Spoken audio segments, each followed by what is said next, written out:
ওই গ্রামটার নাম তিরঙ্গাপুর।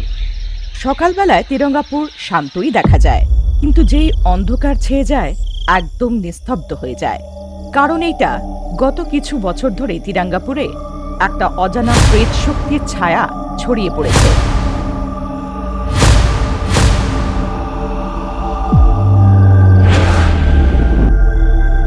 তোমার কাছে যাওয়ার রাস্তা বলো দাদা, তুমি আমার জন্য আসছো না কেন?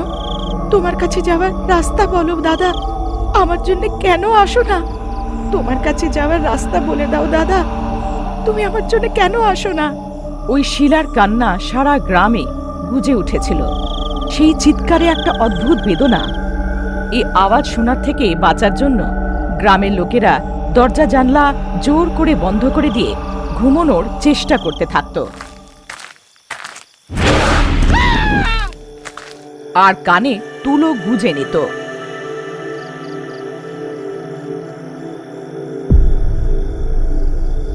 ভুল করেও যদি ওই শিলাটাকে কেউ দেখে নিত, একটা অজানা অসুস্থতা জেঁকে ধরত, আর ওরা সারাদিন বিছানায় পড়েই থাকত। চোখ না খুলে বিছানার সাথে জীবন্ত লাশের মতন পড়ে থাকত। আজব কথা এটা ছিল, মহিলারা ওই শিলাটা দেখলে তাদের কিছু হতো না। তিরঙ্গাপুরের গ্রামের প্রধান প্রণীত দেও অনেক বৈদ্য, তান্ত্রিক আর ওঝাদের ডাকল, যাতে সমস্যার সমাধান বার করা যায়। কিন্তু কেউ এই রহস্যটাকে বুঝতে পারল না। অনেক বৈদ্য অনেক রকমের ওষুধ, জড়িবুটি আর ওষুধের ব্যবস্থা করল, কিন্তু একটাও মানুষকে বাঁচানো গেল না। এমনকি কেউ ওই শিলাটাকে দেখার পর বন্ধ চোখকে খোলার চেষ্টাও করতে পারল না। বাবা, এত বছর বয়সে আমি এত বিচিত্র রোগ দেখিনি। যখন আমরা জানতে পারলাম এই সব ওই শিলার জন্য হচ্ছে, তখন আমাদেরকে ওইটা গ্রাম থেকে দূরে ফেলে দেওয়া উচিত। বৈদ্যমশাই, এইটা আমাদের আগে এসেছিল। গ্রামের কিছু যুবক ভেবেছিল সেইটাকে দড়ি দিয়ে টেনে নিয়ে গিয়ে সমুদ্রের মধ্যে ফেলে দেবে, কিন্তু 1 ইঞ্চও নড়াতে পারলো না। কি, 10টা যুবক সেই শিলাকে নড়াতে পারলো না? এটা তো বিচিত্র। সত্যিতে এটা খুব বিচিত্র। আমরা ভেবেছিলাম হাতুড়ি দিয়ে সেইটাকে ভেঙে খণ্ড করব, কিন্তু তাতে ফাটলও পড়লো না। এই সব সমস্যার সমাধান বৈদ্যর ব্যাপারের নয়। কোনো বৈদ্য এর সমাধান বের করতে পারবে না। এইটা না জ্বর, না কোনো রোগ, এটা তার থেকেও বড়। তার থেকে বড় মানে? আপনি কি একটা জিনিসের ধ্যান দিলেন? আপনাদের গ্রামে যারা খাট ধরেছে সবাই হলো পুরুষ, আর ওদের বাড়িতে নিশ্চয়ই বড় ভাই বোন কিংবা ছোট ভাই বোন আছে। এতে নিশ্চয়ই কোনো রহস্য আছে। যদি আপনি এটা বলছেন, তাহলে আমারও এটা মনে হয় এর সমাধান করার জন্য কেউ আছে। হ্যাঁ, এই সব জিনিসগুলোকে সরলভাবে সমাধানের লোক আছে। মদিরাতে থাকা মন্ত্র কাকি। সময় নষ্ট করে মদিরাতে গিয়ে মন্ত্র কাকিকে নিয়ে এসো। এটা বলে বৈদ্য ওখান থেকে চলে গেল। গ্রাম প্রধান চাকরকে ডাকলো। আরে বিল্লু, তুমি গ্রামের প্রত্যেকটা ঘরে গিয়ে জিজ্ঞেস করো যারা সেই ভুতুড়ে পাথরকে দেখে অসুস্থ হয়েছে, তাদের কোনো ভাই বোন আছে কি? ঠিক আছে সাহেব, এক্ষুনি গিয়ে আমি জেনে আসছি।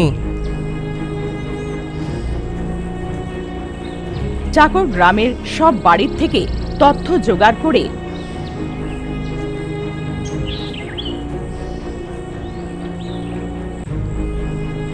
সন্ধ্যাবেলায় ফেরত এলো। সাহেব, বৈদ্য যা বলেছিলেন ঠিক বলেছিলেন। যাদের শরীর খারাপ সবাই পুরুষ, আর সবারই ভাই বোন নিশ্চয়ই আছে। ঠিক আছে, তুমি গরুর গাড়ি প্রস্তুত করো, আমরা মদিরার জন্য বের হব। এটা বলে দুজনে মদিরা গেল।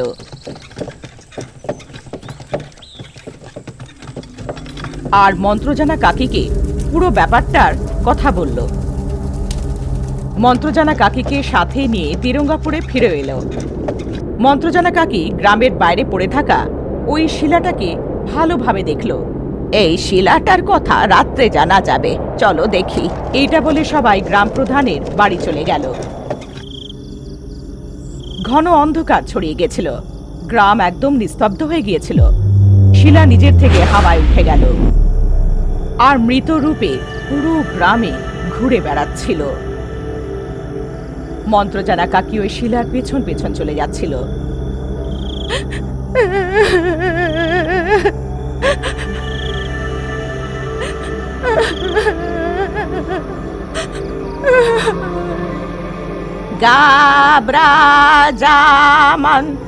গাবরাজামানজু শিলার উপরে বেতাল শক্তি প্রয়োগ করলো, কিন্তু শিলাটাকে থামাতে পারল না। ভুতুড়ে শক্তি নিজের শক্তি দিয়ে মন্ত্রজানা কাকিকে টেনে নিয়ে যাচ্ছিল। এটা কি হচ্ছে? আমার বেতাল শক্তি এর উপরে কাজ করছে না। ওই শিলাতে কি বেতাল শক্তি থেকে প্রবল শক্তি হয়েছে? এটা ভেবে ও তাড়াতাড়ি লোকিকে ডাকে। লোকি, যেখানেই আছো তাড়াতাড়ি আমার সামনে এসো।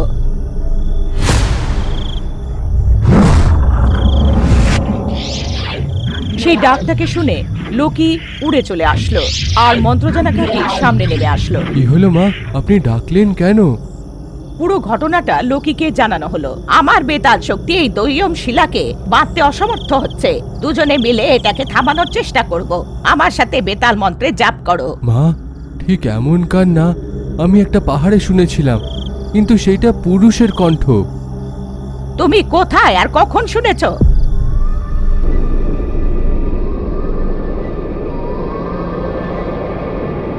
আমার কাছে পৌঁছানোর রাস্তা বলো কাব্যা। কাব্যা, তুমি কোথায় আছো? আমাদের প্রেম এমন করে মরতে পারে না কাব্যা। কাব্যা, তুমি কোথায় আছো? এসো আমার কাছে। কাব্যা, তুমি কোথায় আছো?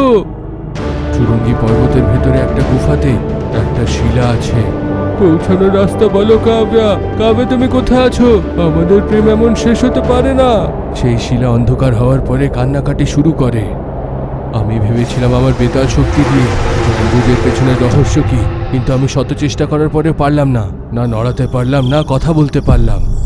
তাহলে তুমি যে শিলাটা দেখেছো আর এই শিলাটা, এর মধ্যে কোনো সম্পর্ক রয়েছে। আমি বলছি আমাদের কি করতে হবে, চলো। এটা বলে দুজনে ওখান থেকে চলে যায়। সকাল হওয়াতে সবসময় মতন শিলাটা গ্রামের বাইরে শ্মশানে পড়েছিল। সকাল হয়ে গেল, গ্রামের লোকেরা সবাই নিজের নিজের কাজে বেরিয়ে পড়ল। ভুতুড়ে শিলাটাকে দেখে যারা অসুস্থ হয়েছিল ওদেরকে দেখার জন্য লোকি আর মন্ত্রজানা কাকি আর গ্রামের প্রধান ওদের বাড়িতে গেল। সবাইকে দেখার পর মন্ত্রজানা কাকি একটা কথা বুঝতে পারল, ওই শিলাটাকে কোনো খারাপ শক্তি নিজের কবজায় নিয়ে নিয়েছিল। যতক্ষণ নেপথ্যের গল্পটা না জানা যাচ্ছে, গ্রামবাসীদেরকে বাঁচানো যাবে না। লোকি, তুমি তাড়াতাড়ি আমার ঘরে যাও আর সব মহামূল্য জিনিসের মধ্যে থেকে ভিকশন দর্পণটা নিয়ে এসো। লোকি তাড়াতাড়ি মন্দিরে গেল আর ভিকশন দর্পণটা নিয়ে এসে কিছুক্ষণের মধ্যেই মন্ত্রজানা কাকির সামনে এসে গেল। লোকি, গ্রামের বাইরে শ্মশানের কাছে পড়ে থাকা ওই দৈয়ম শিলাকে আমার কাছে নিয়ে এসো। লোকি উড়ে ভুতুড়ে শিলাটাকে আনার জন্য গ্রামের বাইরে গেল।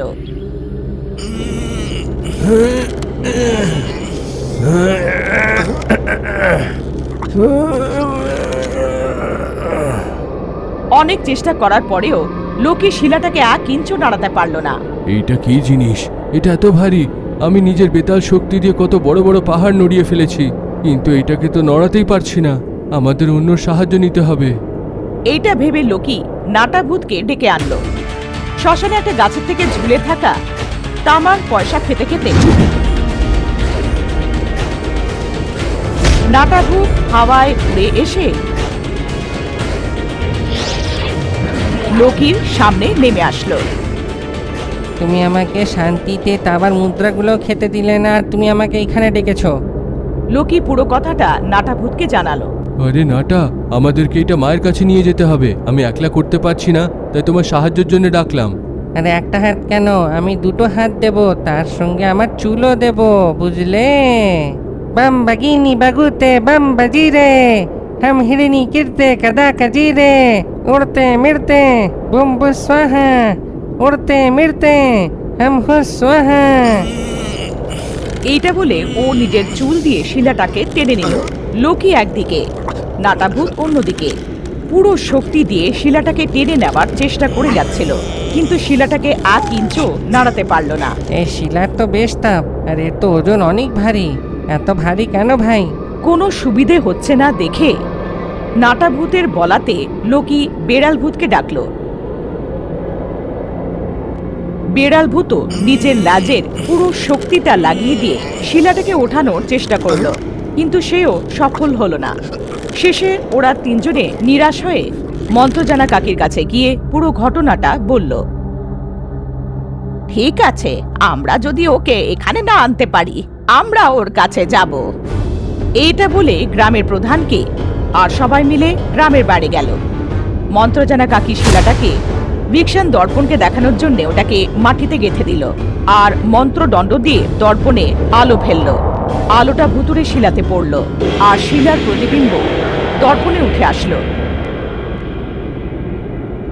গাবরা জামান, গাবরা জামানজু মন্ত্র পড়ে মন্ত্রজানা কাকি ভুতুরে শিলাতে আটকে থাকা প্রতিবিম্ব তাকে দর্পণে ভাসিয়ে নিল। বলো বলো, তুমি কে? গ্রামের পুরুষেদের বিছানায় কেন ফেলে দিচ্ছ? বলো, এসব কেন করছো? তুমি কে?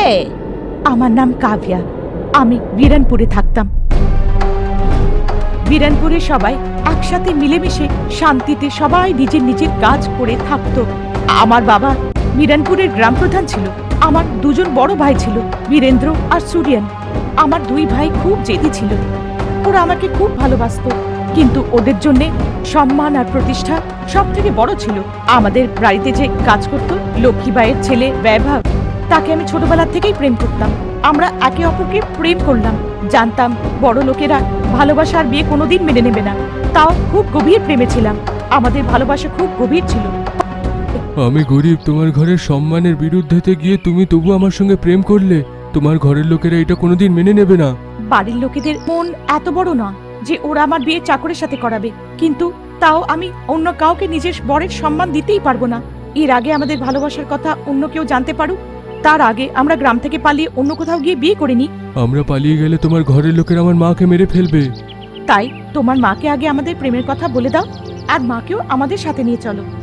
এইটা অতটা সরল নয় কাভিয়া। আমার মা আমাদের বিয়ের জন্য কখনো রাজি হবে না, না সে পালানোর জন্য রাজি হবেন। আমার জন্য একবার চেষ্টা তো করো। যদি তোমার মা মেনে নেয় যে আমরা এই গ্রাম থেকে পালিয়ে কোথাও দূরে চলে যাই, আমরা যাব। বৈভব আমার জেদের জন্য মায়ের কাছে গিয়ে আমাদের ভালোবাসার সব কথা জানাতে গেল, কিন্তু যেমনটা ভেবেছিলাম ওর মা আমাদের বিয়ের জন্য মানলই না। তোমার কি মাথা খারাপ হয়ে গেছে বৈভব? আমরা কোথায় আর ওরা কোথায়? আমরা 10 জন্ম পার করেও ওদের মতন হতেই পারবো না। আর ওই বাড়ির মেয়ের সাথে তোমার বিয়ের কথা বলছো? তুমি কি ভুলে গেলে আমি ওদের বাড়িতে কাজ করি? দয়া করে কাভিয়াকে ভুলে যাও। তুমি কেন ভাবছো? তুমি কি ভাবছো তোমরা পালিয়ে গিয়ে যদি কাভিয়ার সাথে বিয়ে করে নাও, ওরা তোমাদেরকে খুঁজতে পারবে না? তুমি যেই গ্রামে যাও, যেখানেই লুকো, ওরা তোমাকে খুঁজে মেরে ফেলবে। দয়া করে আমার কথা মানো। ভালোবেসে তোমার আর আমার প্রাণটাকে বিপদে ফেলো না। ভুলে যাও। বৈভবকে বোকার পরে ওর মা ভয় পেল যে আমরা পালিয়ে যাব, আর ও গিয়ে আমার দাদাদের আমাদের ভালোবাসার কথা জানিয়ে এলো। বীরেন্দ্র বাবু, আমি ছোটবেলার থেকে তোমাদেরকে বড় করেছি। জবের থেকে আমার জ্ঞান আছে, তোমাদের বাড়িতেই কাজ করি, তোমাদের বাড়ির খাবার খেয়েছি। আমার ছেলেকে ক্ষমা করে দাও। আজ থেকেও কাভিয়ার কাছে কখনোই যাবে না। আপনারা কাভিয়াকে অন্য কারোর সাথে বিয়ে দিয়ে দিন, সবার জন্য ভালো হবে। এরা দুজনে যদি কিছু ভুল করে, আপনাদের সম্মান নষ্ট হয়ে যাবে। আমি 2 দিনের মধ্যে আমার ছেলেকে ওর মামার বাড়িতে পাঠিয়ে দিচ্ছি। আমি প্রতিজ্ঞা করছি, ওর থেকে তোমাদের কোনো খারাপ হবে না। দয়া করে ওকে কিছু করো না। আমি তাকে কি করব? আমার কি দরকার? এমনিতেও তোমাদের মতন গরিব লোকেরা বড় লোকেদের মেয়েকে ফাঁসাতে খুব ভালো করেই জানে। আমার বোন নিরীহ, তোমার ছেলে নিজের প্রেমের জালে আমার বোনকে ফাঁসিয়েছে। ঠিক আছে, আমাকে বললে ভালো করলে, কিন্তু বাইরে যেন এটা কেউ জানতে না পারে। দাদা বাবু, এই গোপন কথাটা আমি মরা অবধি কাউকে বলবো না, আমার প্রতিজ্ঞা। যখন আমার দাদারা আমাদের ভালোবাসার কথা জানলো, ওরা রাগে ফেটে পড়লো। আমাকে যখন জিজ্ঞাসা করলো, আমাদের পরিবার অন্য সব গ্রামের মধ্যে সব থেকে সম্পন্ন। বাবার কথাটা এখানে নিয়মের মতন হয়, আর তুই চাকরানির ছেলের সঙ্গে প্রেম করছিস। তোর একবার লজ্জা লাগলো না? লজ্জা কেন পাবো দাদা? ভালোবাসার জন্য টাকা কড়ি দরকার হয় না। আর ভালোবাসা কি অপরাধ? এটা একটা পাপ, এটা ভুল। ওরা আমাকে ভয় পাড়িয়ে আমাকে আমার কাজিনের সাথে বিয়ে দেওয়ার অনেক চেষ্টা করে, কিন্তু আমি ভাঙলাম না। আমি আমার কাজিনের সাথে বিয়ে করব না। যা কিছু হয়ে যাক, আমি বৈভবকেই বিয়ে করব, যাকে আমি ভালোবেসেছি। এটা শুনে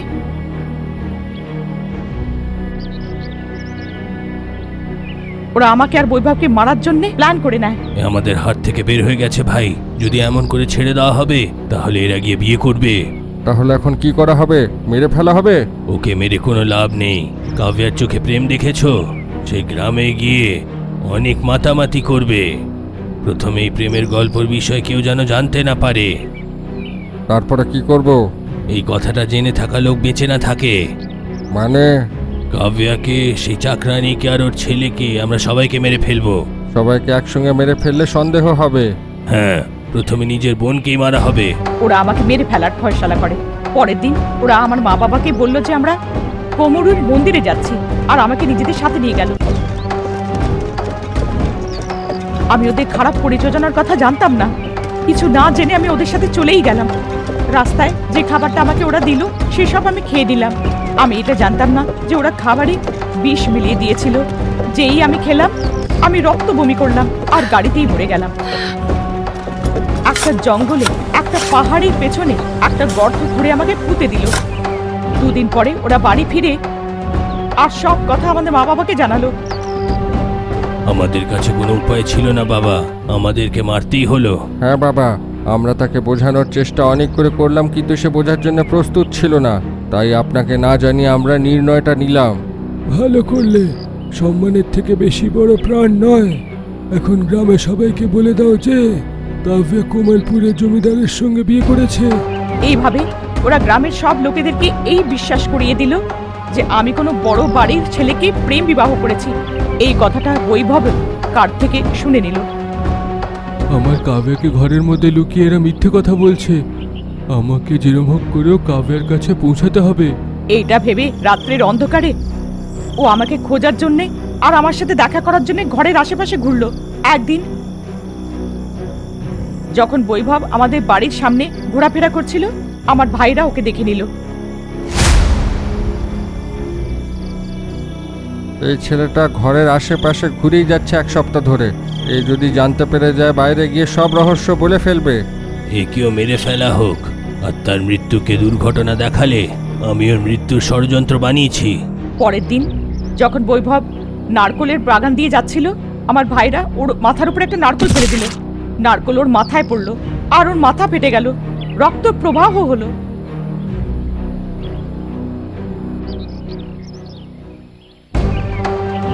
মরে গেল শুয়োর, চলো ভাই।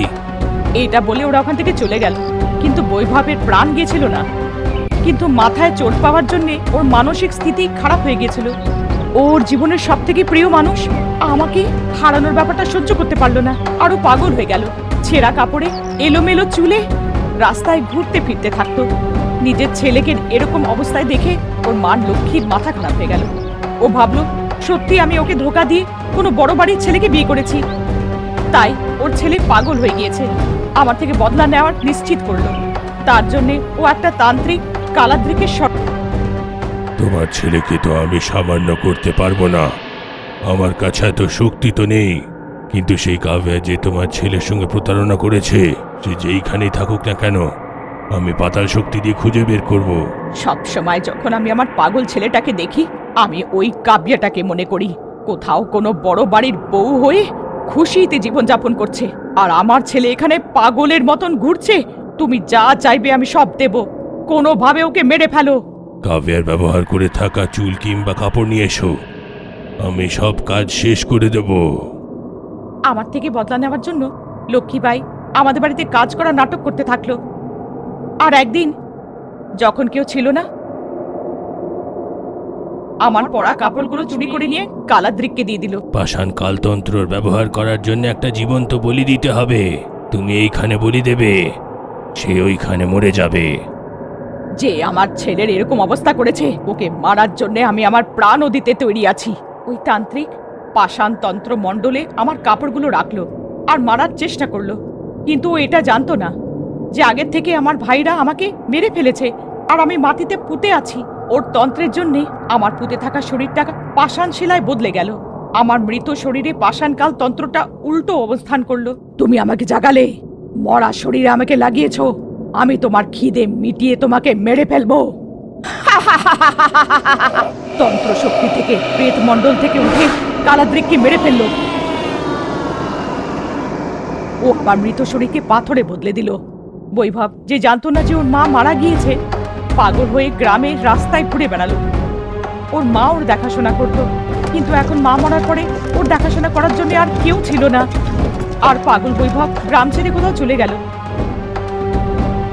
দিন পেরিয়ে গেল আর জঙ্গলে ঘুরতে থাকা বৈভব এক তান্ত্রিক মহর্ষির সঙ্গে দেখা করলো।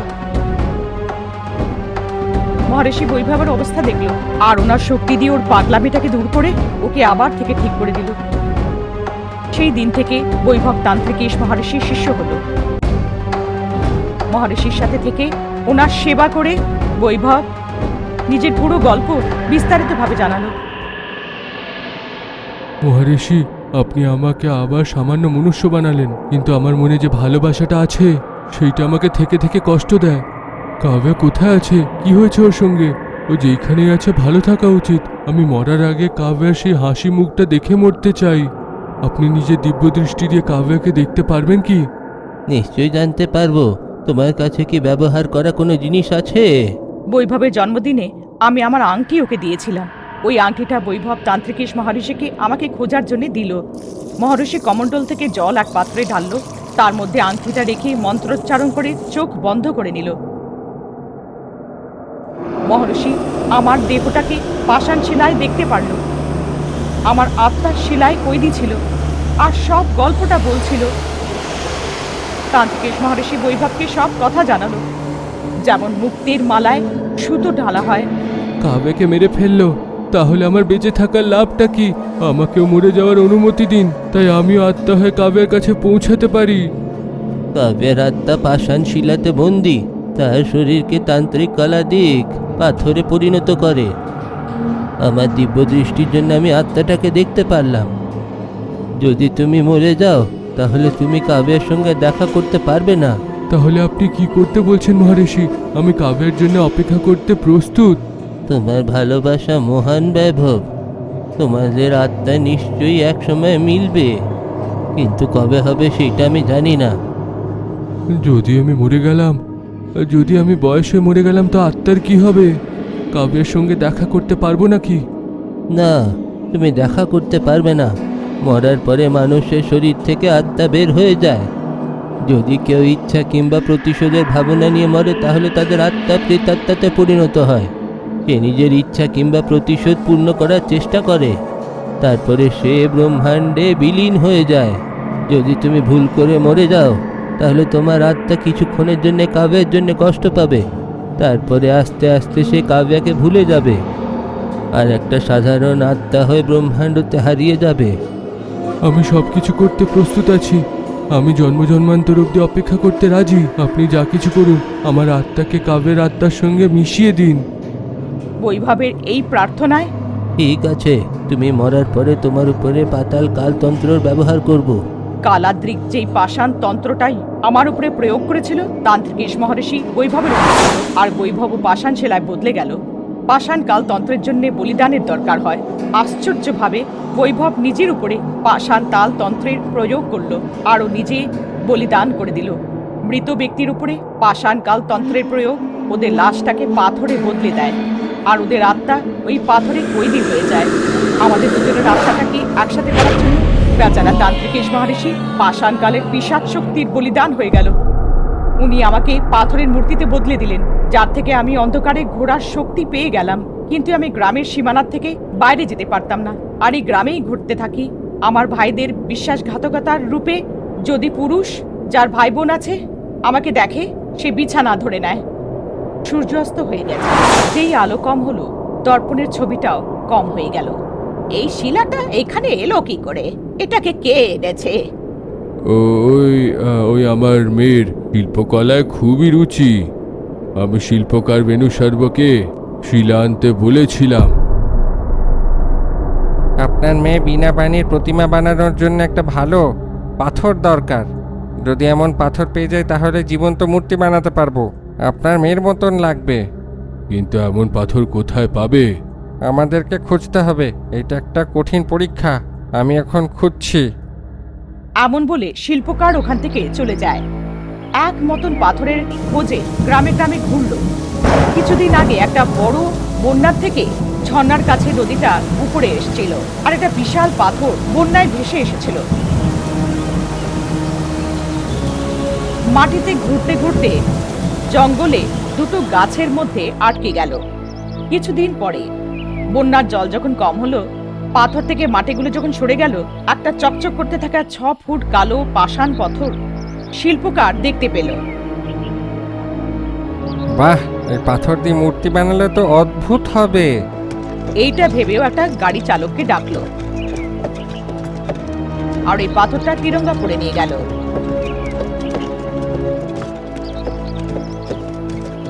3 মাস খুব কঠোর কাজ করে প্রাণীর দেওয়ের মেয়ে বীণামানির মূর্তি বানালো, কিন্তু মূর্তিটা বীণামানির মতন দেখতে মনে হলো না, অন্য কোনো সুন্দরী স্ত্রীর মতন লাগছিল, খুবই অদ্ভুত আর সুন্দরীর মতো।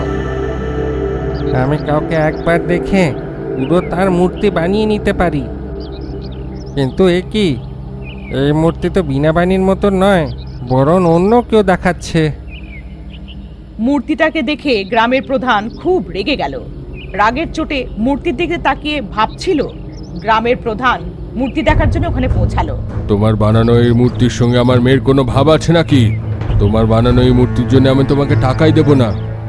এটা বলে শিল্পকারকে বকে ওখান থেকে তাড়িয়ে দিল। বেনু স্যার বুঝতে পারলো না যে মূর্তিটা আরো কি করবে। নিজের গ্রামে ফেরত নিয়ে যাওয়া তা অনেক কঠিন কাজ ছিল, তাই মূর্তিটাকে গ্রামের শেষে ছেড়ে দিল আর চলে গেল। সেই রাতে যেই পূর্ণিমার চাঁদটা মূর্তির উপরে পড়লো, মূর্তির মধ্যে নাড়াচাড়া হতে শুরু করলো।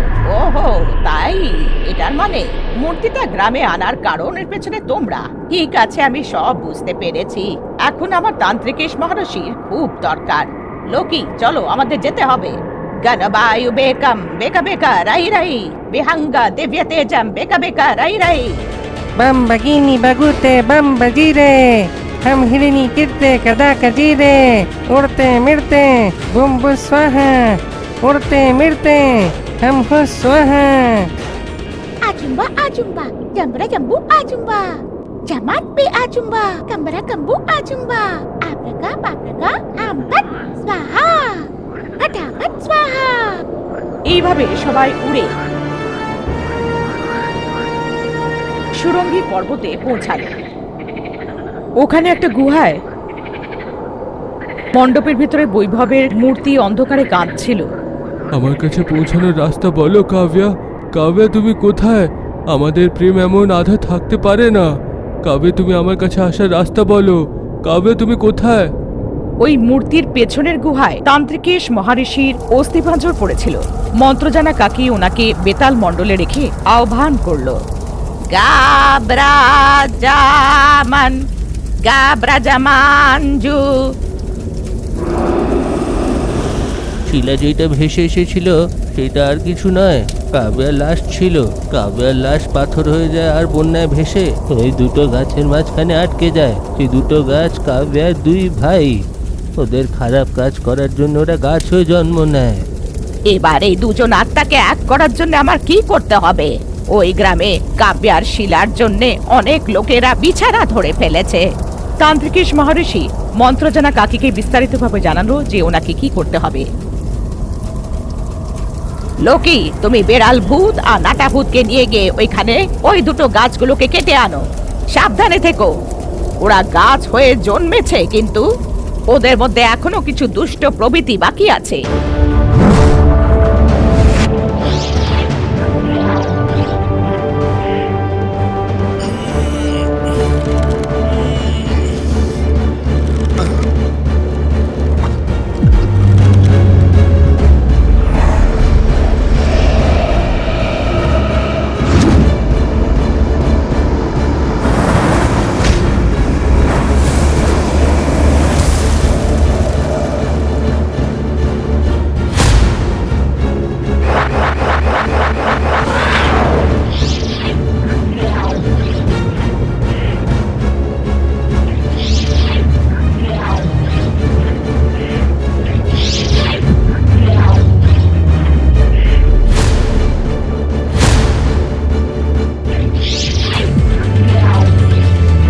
লোকি, নাটা ভূত আর বেড়াল ভূত গাছ দুটোকে কেটে তিরাঙ্গাপুরে নিয়ে আসে। লোকি বৈভবের শিলাকে উঠিয়ে আনলো। তন্ত্রকেশ মহর্ষির নির্দেশ অনুসারে ও ওই নারকলের গাছগুলোকে কেটে মণ্ডপ বানালো। নারকলের পাতা দিয়ে ছাদ বানালো। নারকলটা ফাটিয়ে কাবিয়ার শিলাকে আর বৈভবের শিলাতে নারকোল জল ঢালার সাথে সাথে পিঘলে যায়। ভেতর থেকে মৃতদেহ বেরোলো। তাদের মধ্যে থেকে দুটো আত্মা বেরিয়ে এক হয়ে গেল। আমার ভালোবাসাকে পেতে আমার 400টা বছর লেগে গেল। তাও এত বছর আমার অপেক্ষা করলো আমার বৈভব। নিজের প্রাণ দিয়ে দেওয়া তান্ত্রিকেশ মহারিষি, আমাদের মিশিয়ে থাকা মন্ত্রকাকি, মন দিয়ে ধন্যবাদ জানাই। এইটা বলে দুই আত্মা বিলীন হয়ে গেল। দুটো আত্মা এক হওয়াতেই মণ্ডপ জ্বলে রাগ হয়ে গেল।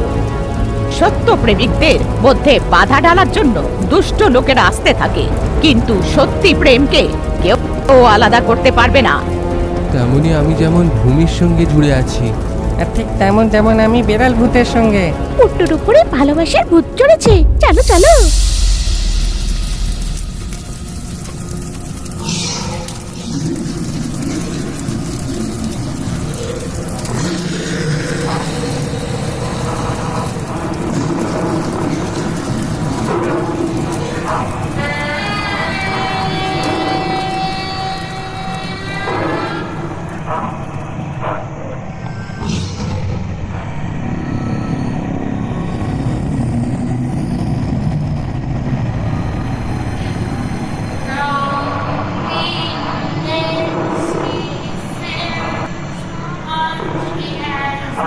Hey.